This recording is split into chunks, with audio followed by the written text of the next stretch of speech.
Yo, what's going on, you guys? So today we're actually gonna be looking at a really old disc from 1990, the Discraft VORTEX. Now, I actually picked this up for $7 online, and you can tell it's super old because they use this like dark orange, dark red, these weird colors you never really see that much anymore.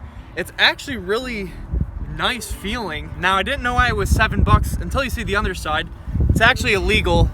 It's got gold paint all over it. I don't really know. And whoever Jason is, I don't know if you sold this to Play It Again Sports, but if you're watching, if I ever meet you in person, you can prove it, then maybe I'll give this back to you.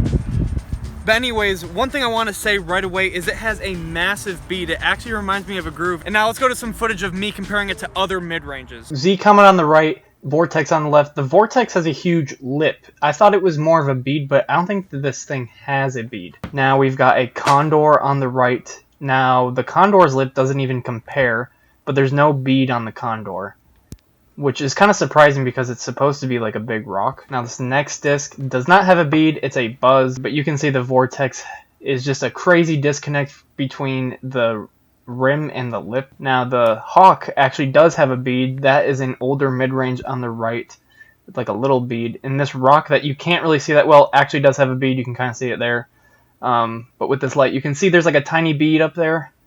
The Hawk is a little stable. It's not really overstable, but yeah, Vortex has like a huge disconnect between the rim and the lip.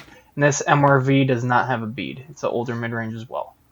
Alright guys, so as of right now, this disc is illegal because it has this gold paint, but it is kind of like chipping off. So I'm sure if I really love this disc, I can end up washing this paint off. But anyways, let's throw a couple shots and see how it flies. Now, with a bead, you would think it's gonna be like a little bit stable because the bead is like to preserve its stability, but it is super old, so it could be crazy understable.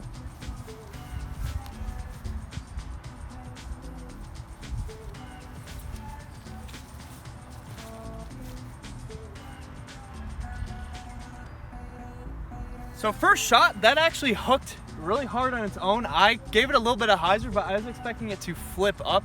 Now let's go back there and try some more shots. All right, let's try sidearm into a little bit of headwind, see how it goes. A lot of headwind.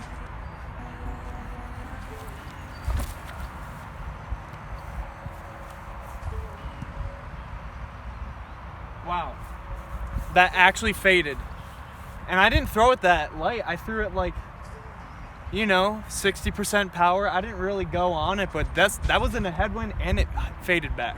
All right guys, so both shots probably went about 280 to maybe 300 feet. I didn't really go for a crazy throw, but honestly this disc flies pretty good, and I might have to wash off that paint and put it in my bag or keep it as a replacement for some of my more overstable mid-ranges. But anyways guys, if you enjoyed this, make sure to leave a like, don't forget to subscribe, and I'll see you guys in the next one. Have a good one. Peace.